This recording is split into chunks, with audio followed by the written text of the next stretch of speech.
Jason, I'll let you know when they're all in. It just takes a little while. Perfect.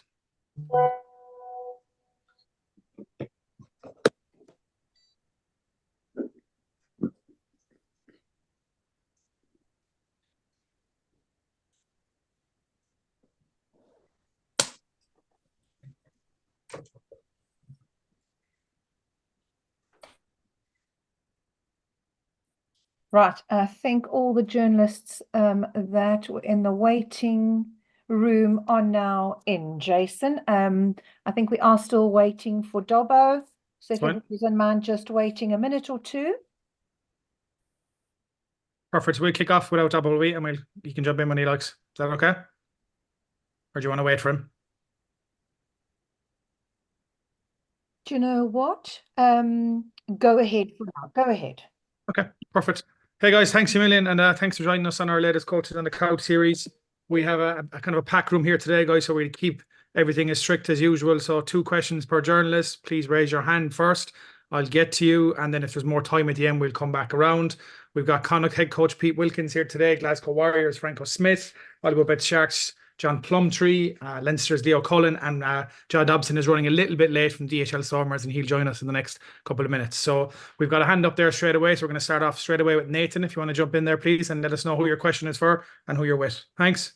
Nathan Kokela from Sports Boom. The question was going to be together for John Plumtree and John Dobson, but when John Dobson comes in, then I'll just answer the question. Sorry, I've just let Dobbo in. Dobbo, let us know if you can hear us and we can hear you.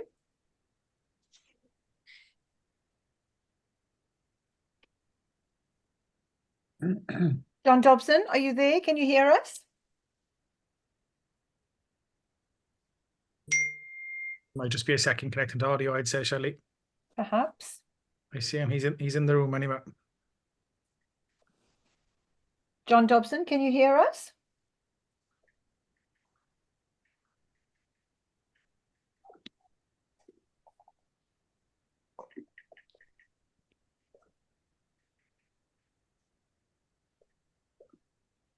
Dobbo or Michael de Vries, can you hear us? Are you in? Yeah, we're good. If you got us now, we're good. Yep, I can hear you, Dobbo. Thanks. Sorry, do continue, Nathan. Thanks for joining, Dobbo. Very well. Okay, thanks. Appreciate it. Thanks a million. Nathan, you can proceed, so. Sure. Thank you very much. Thank you very much again, Jason. My question's for both John Plumtree and John Dobson, the 2 South African URC coaches. Either one of you can answer first, but how would you sum up the performance of the Currieb Cup sides in the round robin, and how's the preparation been for the URC squads for both John and Dobbo? You shoot first. Okay. Yeah, it's quite a unique situation. Obviously, you know, a younger group of Currieb Cup players to start with, and then the URC coaches coaching a squad, obviously of more experienced URC players, and then later in the competition, using these later Currieb Cup games, which is obviously maybe last round of Currieb Cup with the semi-final as pre-season games. So yeah, that adds a but you know, nice little flavour to it around. The pre-season games have a little bit more intensity because they, you know, it's obviously a semi-final for us this week and a big game against the Bulls last weekend in Durban. So it's certainly a unique situation. Never been in one before where haven't been able to use 28 players in a pre-season game, rotate guys on, give the boys the right amount of game time. So it's added more pressure in that regard. But the nice part about it is it's put our pre-season games already in a pressure situation. So almost like a URC game to start with. So there's some benefits to it, but there's obviously some parts to it that's not great with the intensity of like a Currieb Cup final, like a Currieb Cup semi-final that we're going to in Loftus this week. It's yeah, not an ideal situation, but it is what it is, and yeah, we just have to navigate that with the group. Nathan, our position is probably a little bit different. I think whether we second bottom from the log or something in the Currieb Cup, or we finished somewhere out around there. Yeah, also like Plummer, it's a bit of a challenging period, you know, trying to run a pre-season. We took a different approach to the Currieb Cup to just try and get as many youngsters out there as we can, but we would definitely like to have done better results-wise and probably prefer to be somewhere where the Sharks were. We weren't expecting, the postponement of the first round of the URC. So we knew that it was the same day as the Currieb Cup final, which probably took us out of the mix of that. I don't think we have the resources or the emotional ability to have done both. So now we end up with a position where we're actually scrambling for a friendly now. So it's been I'd agree with Plum. It's been a very unusual preseason. I can see his point. Would we like to be playing in a Currieb Cup semi-final? Yes, from a prep point of view, I think it's dead right. Similarity to URC also carries an element of risk. So now we're in a position, let's say, where we're scrambling, trying to get a friendly before we get to Wales. So it's certainly not a traditional ideal preseason. I think all the South African coaches would feel the same. Definitely. Well, thank you, Jason. Thanks, Nathan. Cobus, you want to jump in there, please? Thank you, Jason. Yes, my question is for John Plumtree. John, just after last season's disappointment in the URC, how do you? There will obviously be massive expectations this year. How do you manage those expectations this year? No, it's not something I think about. So last year is my first year here. Had a new coaching group. Hadn't worked together. Had a squad that I inherited. Didn't know anyone. This year's quite different in the fact that now a lot of relationships are built. Our coaches are well in place in terms of what I expect from them, and I've learnt a lot from them as well. So we're a happy coaching group, and and the same with the players. The players that I've got now, pretty much I trust them, and hopefully they trust me. So it's just a different ball game for us now. So I don't worry about what everyone expects from me. It's what we expect from each other as a group, and that's what we're focusing on. So yeah, we let ourselves down in the URC last year, but like I say, we targeted the Challenge Cup once we were out of that, and we had success in that with once I got a full strength side back. But as we know, with playing two competitions in one calendar year, it's a challenge for everyone. Doesn't matter how strong your squad is, it's still a challenge to do really well in both competitions. So yeah, you've got to navigate that with when you've got a lot of internationals in your team, and the strength of how well you do is the strength of your squad, not the strength of your internationals, and that's the process that we've gone through over the last 5-6 months.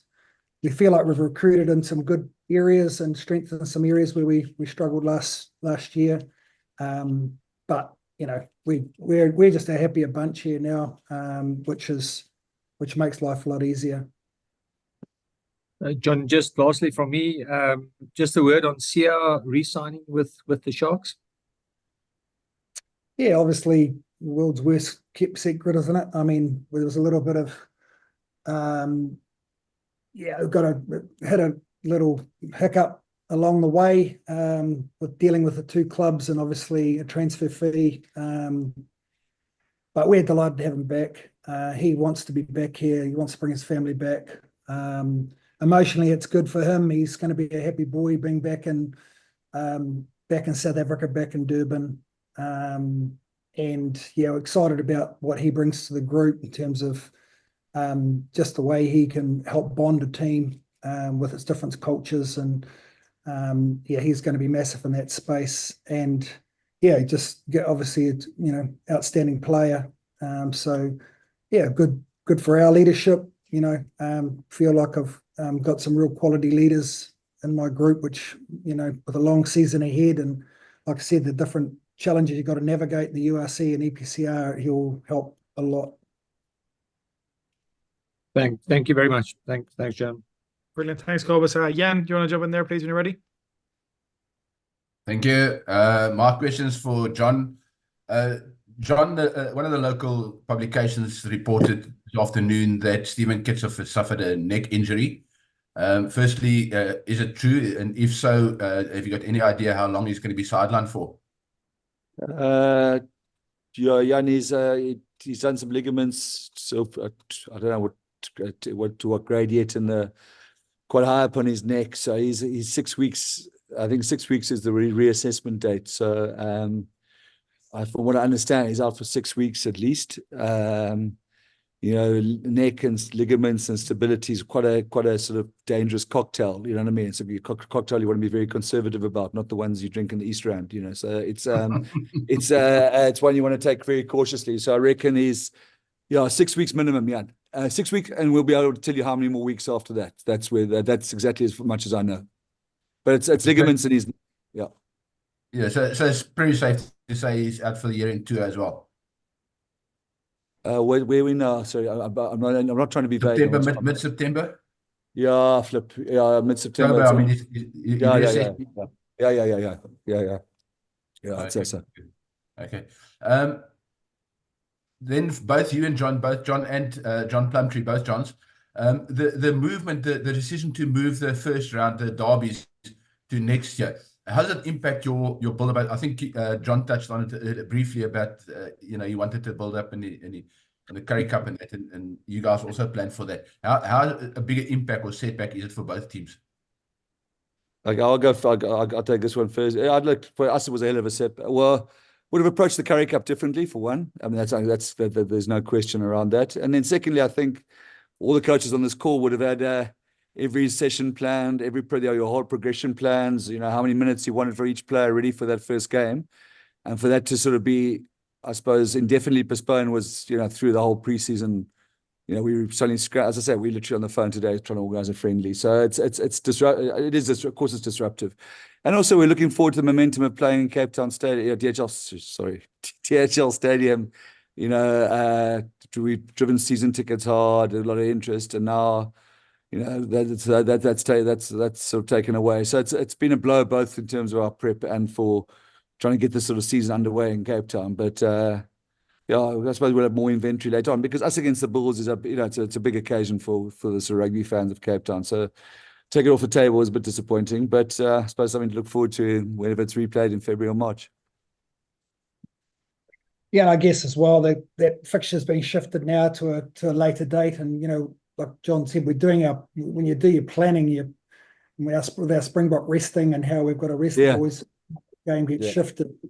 So we've just got to, the organisers just got to be better than this. If we're going to play a competition through the summer months, through this winter months here, and then it impacts on the URC, we can't impact on our planning. So they've got to get better organised, because we spend a lot of time planning post Christmas. Now we've got another game to add to the calendar, where we were more than happy to play.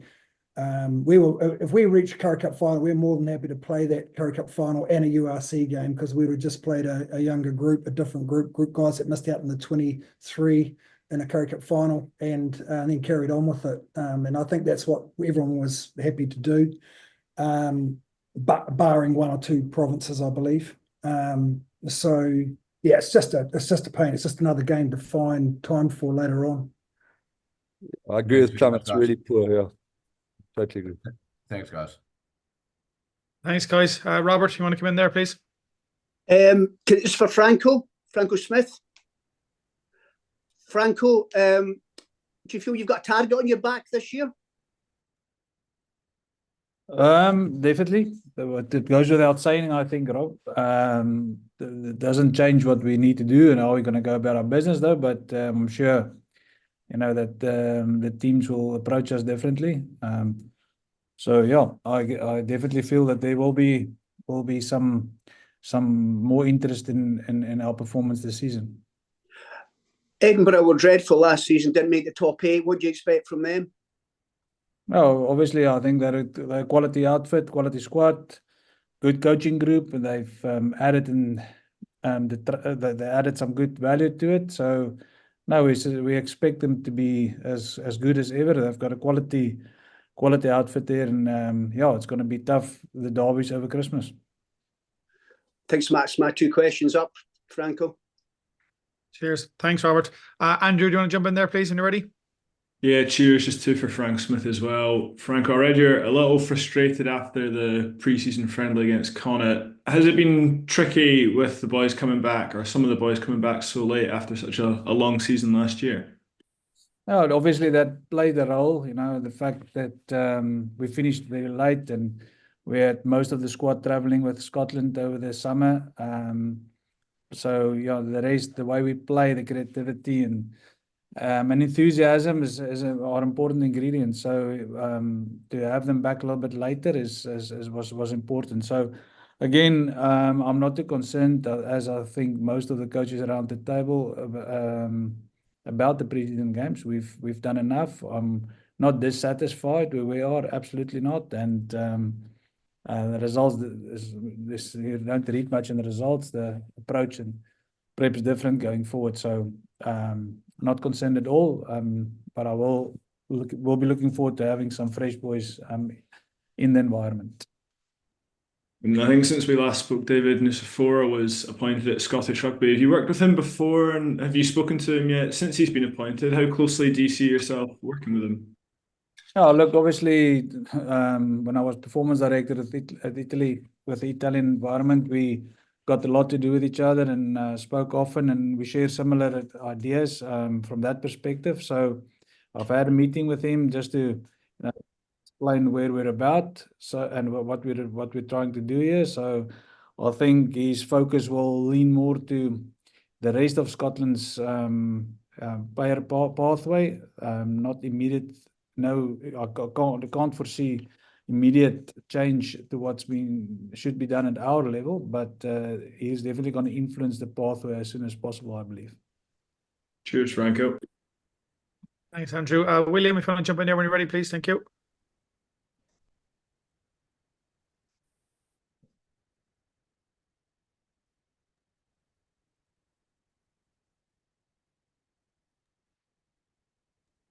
Sorry, took me a second to find the unmute button. Question for Pete Wilkins, Connacht.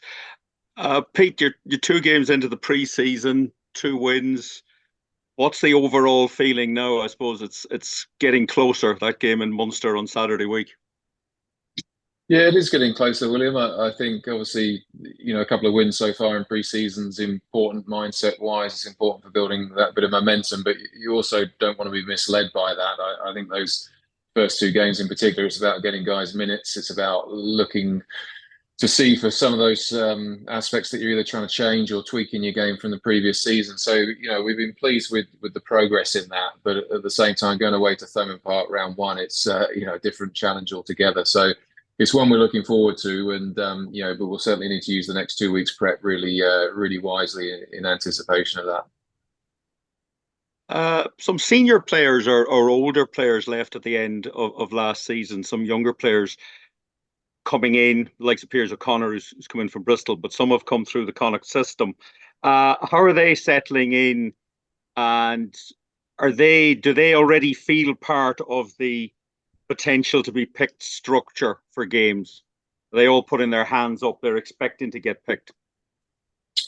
Yeah, look, I think everyone that's turned out for us in those first 2 pre-season games has made a strong case for selection. They're all going to be part of the conversation when we get round to round 1. As you mentioned, Piers O'Connor's come in. He's played over 100 games in the Premiership over in England, and you can see his quality and his experience in terms of how quickly he's picked up the nuances of our game, but also how he's using his voice around the group in a leadership sense as well. So, he'll be important for us along with his utility value. Dave O'Connor, actually probably a bit more under the radar, but has joined us from Ealing, returning to Ireland. And again, it's someone who's captained a side in the championship over there. And just having a bit of that experience, Josh Murphy returning to us as well. As much as we want to bring guys through our pathway and develop talent here, to have some of those more experienced heads around the group, I think will be a real plus. Thanks, Pete. Good luck. We'll talk again soon. Thanks, William. Cheers. Thanks, guys. Ashfaq, if you want to jump in there when you're ready, please. Thank you. Thank you. This is for John Dobson. You mentioned sort of looking for a friendly now. Do you feel that you are ready for the URC season at this stage? And also, what would you say needs to be done differently this time around? I mean, you guys did well to come fifth on the log last season, but obviously came up short against Glasgow in the quarterfinal? Yeah, no, we're definitely not ready at the moment. Yeah, that game against Wilkins, we played a Currieb Cup, was meant to be our last game, but then once we had postponement, we knew we had to find another game.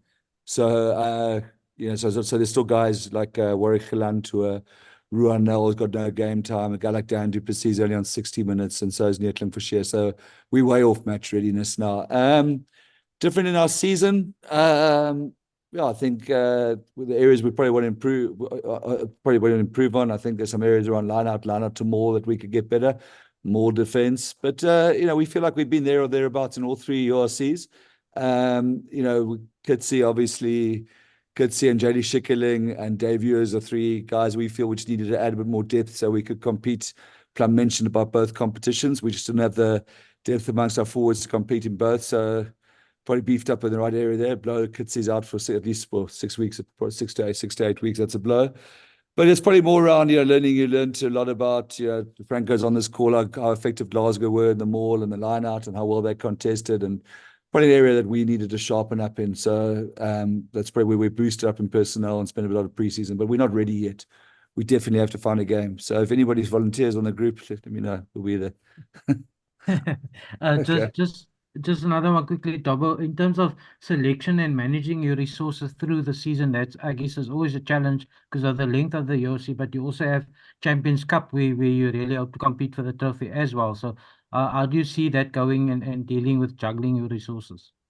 I think we're still learning with that, the South African teams, to be honest. We just haven't had the depth. There was 1 year where we played Exeter in a quarterfinal. I think it was 2 years ago, and we got back to Cape Town after Munster, who were really waiting for us here. So we've got to get better at that without. So that's probably like I just mentioned those names in terms of trying to create some depth. Our challenge is probably, we probably got a Springbok or two extra that we didn't expect necessarily, like a guy like Sasha or BJ, and I think Plum mentioned that about the Sharks as well.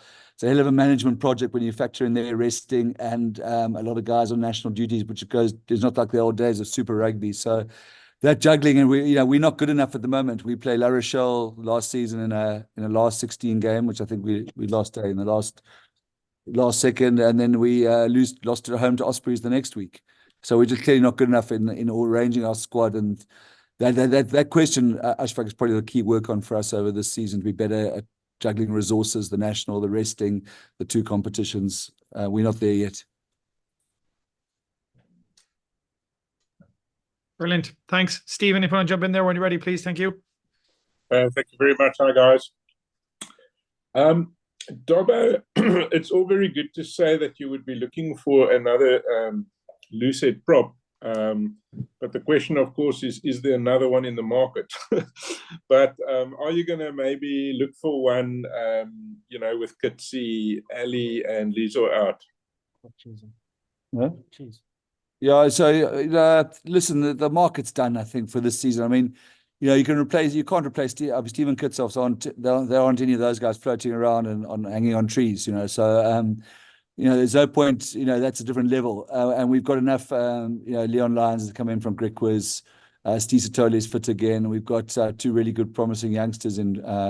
Is Vernon, or at least one in Vernon Tonga. No, look, it's thin, but I mean, you don't replace Stephen Kitshoff at this stage of a season. Everybody's contracted, so.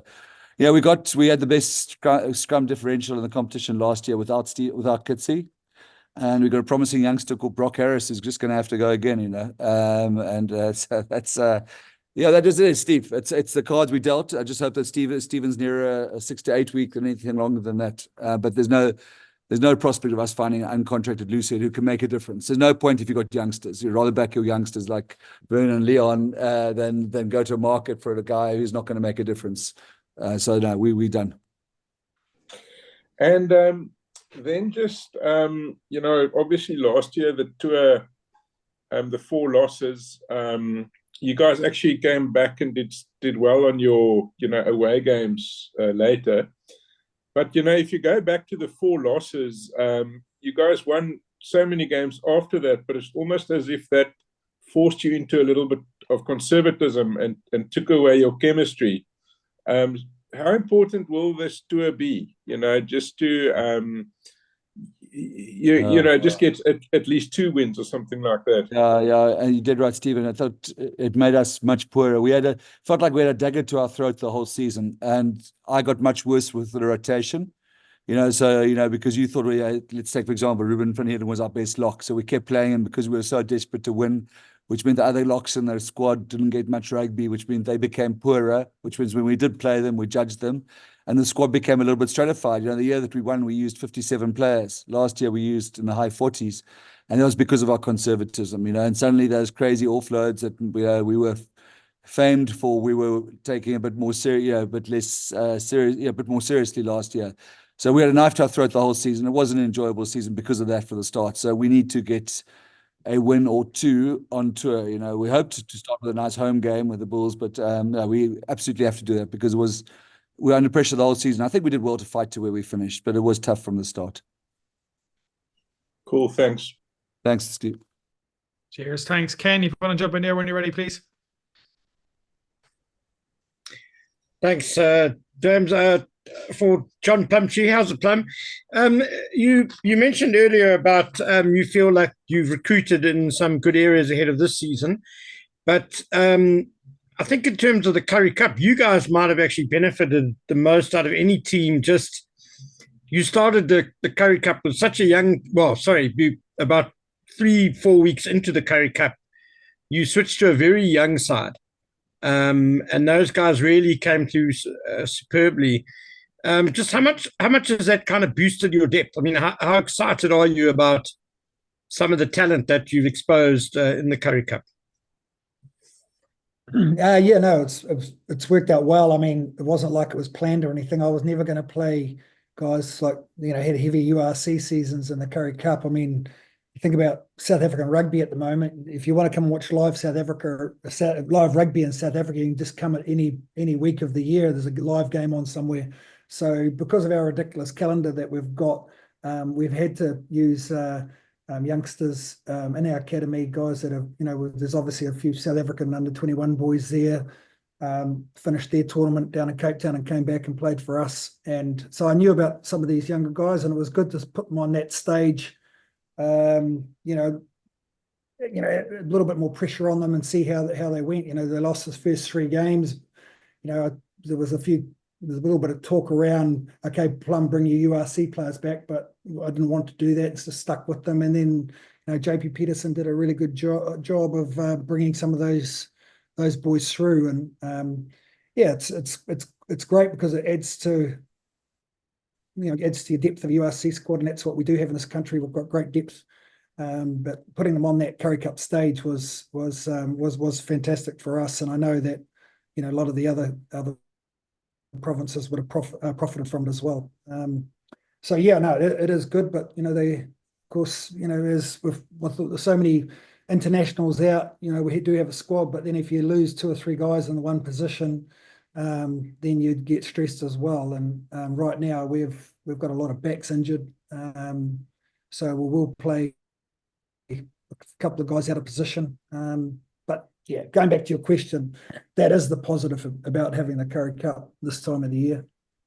The only positive, by the way. And what it's also done is the organisers of... can you still hear me? Yeah, fire away. Right, yes, John. Also, with the URC coaches bringing full-strength sides back into the later part of the Currieb Cup, it's given the Currieb Cup a little bit more of a bit more of a spectacle, whether it's a full-strength Bulls team and a full-strength Lions team for a Currieb Cup final will be better than it has been for the last few years. So that is the other positive about it.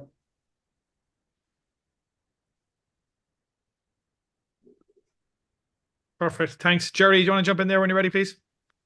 Thank you very much. Just checking Leo Cullen is there. Bad news, Leo, you're going to get a couple of questions. I'm sure you'd like to have kept a low profile, but look, there was no shame in losing that Champions Cup final to Toulouse. We see what Toulouse did 5 weeks later in the French final against Bordeaux-Bègles, and it is what it is, and the margins are tight. But after 3 seasons without a trophy, do you and the management and the squad feel under a bit more pressure this season? Hi, Jerry. Hello, everybody. I've enjoyed all the answers there, listening to coaches. Yes, I understand and sympathize with lots of your issues that you have. And Jerry, yeah, listen, there's some great clubs involved in the two competitions that we're in, so we don't have any rights to do anything. So we've, as you know, we've lost 3 Champions Cup finals now in a row. So, and they're tight margins. That's the big thing for us. We've when you're bringing through young players in particular, you know, for all of us, we try to learn as we go. So another great challenge for us this year, and the group is heavily motivated now. Similar again to, or sorry, 3 losing URC semi-finals in a row as well. So, and all very, very different ways in how that's come about. So, we're involved in 2 competitions with serious quality teams. So, our group is, I guess, excited to get going again now. So, yeah, it's a great challenge. So we're only looking forward. Last season you went slightly unusually. You went with joint captains, and it even led to confusion on the pitch one day. I seem to remember a referee saying he would refuse to speak to James and only to Gary. Have you decided on a single captain this year? Is it joint captains again? There'll be an announcement very shortly, Jerry. So you know, we only wait a couple more days, and I think Marcus will have something for you. Official. What are your targets this season? Seeing as that question doesn't count, then, Leo. That's not one of my 2 questions because you didn't get an answer. Our target at the moment is trying to get a positive result in round 1 against Edinburgh, because you know Franco's on the call there. He did a good number on us in round 1, where they got 5 points, we got none in the first round, and so they went on to win the trophy. So yeah, if we get something out of round 1, that would be a positive start for us, because it's tricky. Like, listen, every club has different challenges leading into the season. You know, managing the reintegration of international players, what's happened during the course of the summer, when players come back, you know, trying to get enough rest periods at different stages, and it's navigating that is the big thing. So if you think, obviously we're going into a block of 6 games at the start, you know, you want to get yourself, you know, obviously different teams are talking with different challenges at the start of the season. You don't want to be in that situation where you are trying to chase points down the line. So you want to try and manage things a little bit on your terms. So listen, if we get off to a good start against Edinburgh, that's all we're asking for at the moment, and then we'll get greedy and we'll want more and more and more as the week goes on. So, but yeah, we've a tough start against Edinburgh Wise, so that's where we're fully focused at the moment. Thank you, Leo. Brilliant. Thanks, Jerry. Cian, if you want to jump in there when you're ready, please. Thanks. Yeah, cheers. Sticking on Leo. Hey, Leo, how are things? Can you give us an update on RD Snyman? Is he doing his rehab in Leinster now? Are there plans for him to go back to South Africa for the Rugby Championship? And when do you hope that he'll be fully fit? So yeah, RD came back. He literally with his foot. Like, it's pretty minor, thankfully. So he is rehabbing with us at the moment. He was out on the side of the pitch there, so just come in from a session there. That was this afternoon. So he was doing a rehab run there. So he is making progress. Yeah, he should be back. I'm not sure he'll be back for round 1, but hopefully by round 2 or 3 he'll be back for us. Yeah, with South Africa, like, is in terms of the Rugby Championship games, the way I understand it, like, listen, he was going to be pretty tight for. He's not going to be available. You've seen they've already announced a squad for this week that will travel to Argentina. So he's likely to stay with us then for the remainder. Thank you. Plenty of talk as ever about the out half situation. In your mind, is that open going into this season? And does what Kieran Frawley did in South Africa over the summer change your mind in any way? Do you see him as a potential to start the season, or whenever he's available to play as your starting 10? Yeah, well, listen, we probably be having different conversations from all to kick the drop goal when he come off the bench against Toulouse. So pretty much from the exact same spot he did where he kicked it from in Durban. So yeah, listen, Kieran's someone it's accumulating experience, which is fantastic that he puts himself in that situation again. You know, so over the course of pre-season, we played 2 games. Harry started 1 game, Ross started the other. You know, Sam has come back, as you know, he didn't play on tour, so he got some minutes last week against Northampton. So listen, we're in a good position, the 4 guys that we have. And yeah, let's see how they get on. Like, as in, I need to be open-minded in terms of some of the selection calls there, because it's over to them a little bit. Like, they need to prove what they can do. So we're lucky that we have a good competitive group, and they'll all get their opportunities at different stages of the season, and then, you know, someone will emerge to play a key role, I guess, over the course of the season. Then Cheers, yeah, thanks. Brilliant. Thanks. Guys, we have no one else with hands up there. If you want to go, we can, if there's anyone that hasn't asked a question yet, you can put your hand up now. If not, I'll open the floor to people to put their hands up and we'll go back around again, even if you've already asked a question. I see I still have, Robert, you still have your hand up there still. Do you still want to come back in again, do you? You're on mute there, Robert. Franco, just going back to your situation, you've been pretty bad in pre-season in terms of results. Is that a concern? No, I think I've answered that one. I'm not concerned about that. We're integrating the boys as they come in. We've used a young squad, like I said, and I mean, Leo's brought it up. We have our responsibility to bring the next generation Scottish players through as well. We know about the 8-team program that Scotland is working on, and what that forms part of the new pathway. So used a lot of those players, and obviously all the coaches have mentioned about the depth of the squad and the expectation around performance in both competitions. So important to have a look at everybody. There's Scotland have 4 test matches in the autumn, so it's going to be a full program for the national players. Therefore, important to have seen for the other guys that come in much earlier to prep for the season. Cheers, Franco. Brilliant. Simney, do you want to come in there? Sorry, Simney Kiwi, I've not pronounced that correctly. Apologies. That was very good. Thank you. One question for John Dobson and the other one for John Plumtree. I'll start with John Dobson. John, you spoke about unexpected Springboks. Obviously, the one guy everyone's talking about in South Africa is Sasha. And, in terms of the Springbok reckoning, he seems to be a little bit ahead of Mani, and you guys were carefully managing him into that position. How do you guys handle it when you've now got both players back in tow? I hope one of them are injured, Sim, because I don't really mean that. No, it's a tricky one because the thing is, we've also got Damien Willems, so all these 10, 12, 15s. So it's a great position to be in, but we're just going to have to, Sasha's made it clear that he wants to be a 10 throughout his career. Damien's different. He wants to play anywhere. Marnie's out and out 10. I know he has played 15 before. So it'll just be pure rotation. I mean, we're blessed to have it, but, so we didn't expect it. But it's going to be a straight rotation. I mean, I think if the competition starts and Damien's available, Damien will probably start at 10 till the others come back from the national team.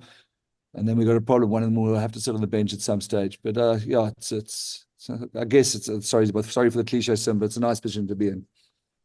No worries, thanks. Question for Plum. John, one of the big problems you guys have had is, although you've got a fair few Springboks in your roster, one of the issues is they tend to get sort of rested at the same time by the Springboks. Are you a little worried about, what might come? Because, looking at your squad on paper, it's pretty stacked with Springboks. Yeah, no, that's right. And that's what I said at the start. The challenge has always been to make sure the squad is in good shape, that we can win without the Springboks. And that's clearly what we couldn't do last year. I guess contracting Springboks, there's a balance, isn't there? And, the question is, have we got that balance right? I don't know, but it is what it is right now. But yeah, once we are full strength, and long as we have done it right with the other group, it's a strong side. That strong side could be playing in a really important part of the season, particularly around the EPCR games. If we can navigate those games home and away well with the squad, and get to a nice position in one of those competitions, and then come full strength, then we've got a great chance, and especially if we can get them home, the home games. So similar to the coaches on this call with a lot of international players. It's how you manage them, how you use them. Obviously, there's going to be times when you haven't got them. So real tough as a head coach to plan and get it right. And that's the challenge for us. Thank you. Brilliant. Thanks. Peter, if you want to come in there when you're ready, please. Thank you.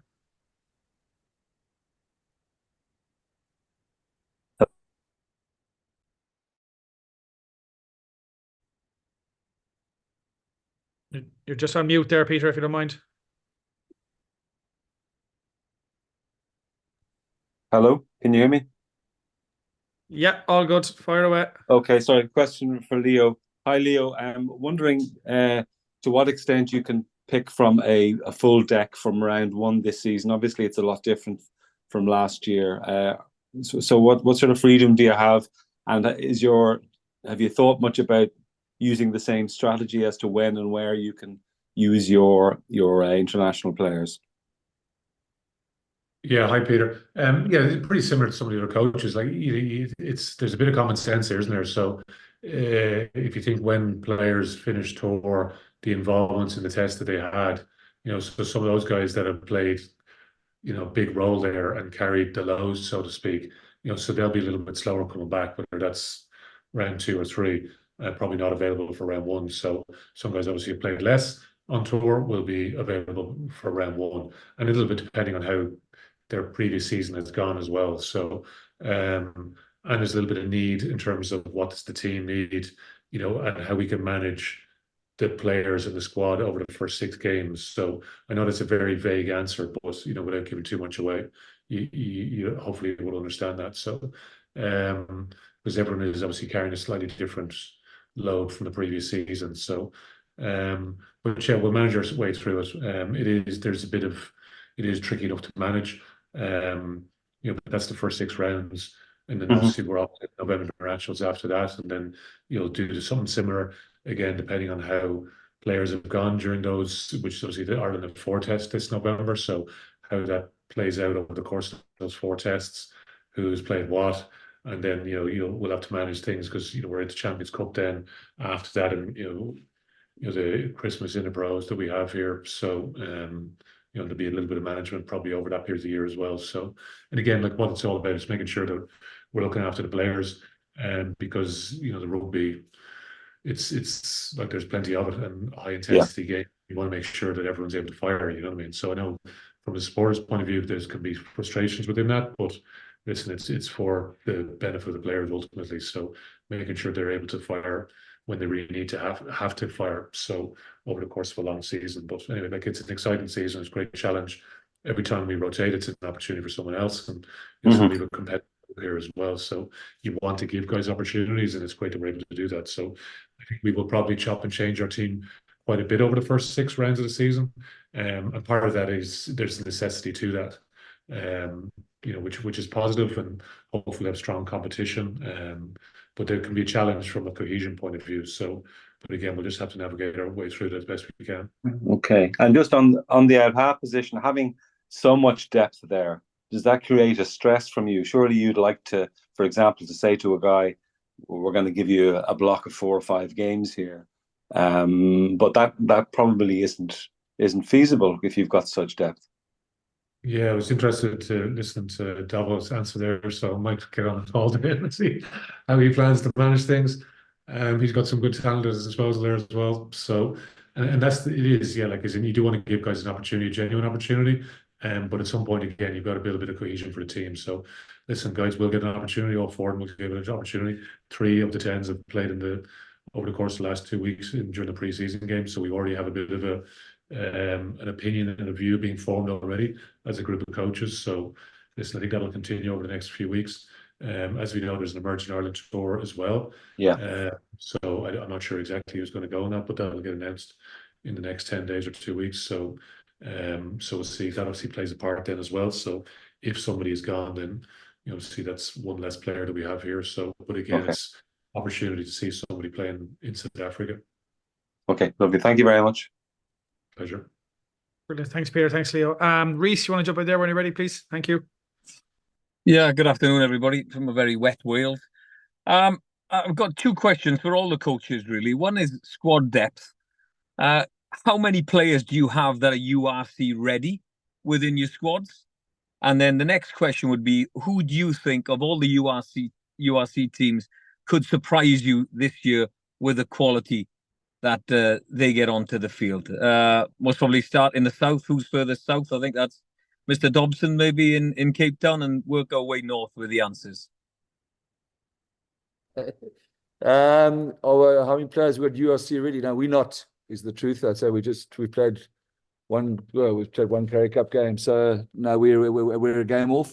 Well, I think my question, John, is how, regardless of I where see the depth you now, mean. sort of URC ready, capable of playing that standard of rugby. What's your squad depth, Fair point. Well, we've got about 48 contractor guys, and I reckon close to 38 of them we could slip them in without a problem. You know what I mean? Maybe 40 with a couple of the youngsters. I like what Franco said about a team like Edinburgh. I think that thing. Obviously, the Sharks in South Africa, we're a much different proposition this year. So you talk about last year's finishing guys who didn't finish in the top few. I'd say those would be two teams to really look out for. I thought Connacht are also growing. We had a hell of a tough time there. I know Pete's on this call, but yeah, those would be the sort of guys I'm not looking forward to playing. If that answers the question. I know you got 3 more to get through. Yeah. Thanks, John. So I'm guessing we head to Mr. Plumtree next. Yeah, pretty much the same as Dobbo, really. Probably around that same number. We're happy to beat anyone right now, to be honest, after our season we had last year. So everything's a challenge for everyone's going to be a good challenge for us, particularly without the Springboks. So it's sort of uncharted waters with the group I've got. Brought in 5 or 6 new players, blended in with the group that I've got. Our squad right now is a little bit. We're a little bit shorter numbers. We released 14 players from here last year. So yeah, relying on some of the youngsters that came through the Currieb Cup. So yeah, it's hard for me to say who I think might be a surprise package. I think for me, traditionally the derby games are always really tough. And then you see how you get on when you go overseas. Different challenges over there as well. Different places that we play: Ireland, Wales, Italy. So yeah. Scotland, don't forget Scotland. I'll be okay. Hey, Franco. Yeah, thanks, John. Leo, if I come to you next in Dublin before going a little bit further west to Galway there. Yeah, well, we have a senior squad of 43 players, and we had a number of players away on tour during the summer in South Africa. So, how you try to manage some of those guys over the course of the season is a challenge. Listen, we want everybody up to URC standard, but primarily we're bringing guys through the system, so they come through the academy. So even over the last couple of weeks, we would have played a dozen guys, I'd say, during the preseason games, and some of those 12 players have gone well. And you're asking yourself, are these guys going to be ready to make the step? And that's the thing. I guess there's probably been frustrations with some of maybe our selections over the years in terms of bringing some young guys through at different games. But listen, we need to be able to bring them through, because that's what the future of Leinster is the younger players coming through the academy. So, we're working on those young guys all the time, and you want them to be successful. But it takes a bit of they need to learn some lessons. They'll have a couple of tough days out, on that journey from whatever cap number 1 to whatever they end up on. So it's not straightforward. Some of them take to it very, very quickly. Others, they have setbacks along the way, and they've got to restart for whatever reason and go again. So, but that's the beauty of the competition that we're in as well. And every club has a slightly different challenge. And listen, it's a fantastic competition to be part of. So anyway, for us, we're excited to get going. But that's the numbers that we deal with. So 43 in the senior squad, and then we're into the academy crew after that. Then. And any surprise packages do you think you're going to face? Someone who's going to really step up to the mark this year that maybe didn't prove that last year? In terms of our player group? No, in terms of your opposition. Opposition? Yes, as I said at the start, we went to Scotland away round 1, came away with nothing, and the team we lost to went on to win the title. So, I think Edinburgh, they were always a team with so much talent. So, that's what we're focused on at the moment. Okay. Pete, let's go over to Galway. What kind of numbers do you have that are URC ready? Yeah, hi Reece. We've got a senior squad of 44. Of those, I'd say probably 30 are pushing really hard for selection every week. The remainder, that's the really interesting group. There'll be some that get their opportunity due to training form, some get their opportunity due to injuries, and there's always some surprise packages in there. So I think that's the really interesting bit. Plus, a few of the senior academy guys that, as I said, you only need a couple of injuries in a key position, and all of a sudden they're getting game time, and you find someone who takes to it really quickly. So look, that's our numbers in terms of the competition. I'm always really interested around that sort of middle section of the table. Quite often, for us at Connacht, you're looking at teams like Benetton, the Ospreys, Cardiff, Edinburgh. We're often in that discussion or in that fight for qualifying into the top 8, and I think quite often, all of those teams very difficult to beat at home. Tend to win a similar enough amount of games, and it's whoever's picking up losing bonus points and 4-try bonus points tend to get in those ahead. So yeah, that group always really interests me from a personal perspective. And certainly once you get a role in this competition, if you have a good tour to Africa within it, some of those teams can move up the ladder pretty quickly. Thanks very much, Pete. And Franco, you're the furthest north in Glasgow. What's your squad numbers like, and who you maybe thinking that can prove a point next year? And what's the weather like in Glasgow? Okay, first of all, we also a group around 43 seems to be the number to have in our groups. We clearly proved in the 2 warm-up games that we don't have enough players yet, to make the step up. We've a lot of players made a step up last year, despite that they have only played a number of games in the URC. I think we're around about 30 or 31 players. There's a lot of these players that for me still forms part of our transition progress that we want to make with them. So I would think we sit around 30 players at the moment. And then obviously I've got the worlds of respect, having been in this competition for years. So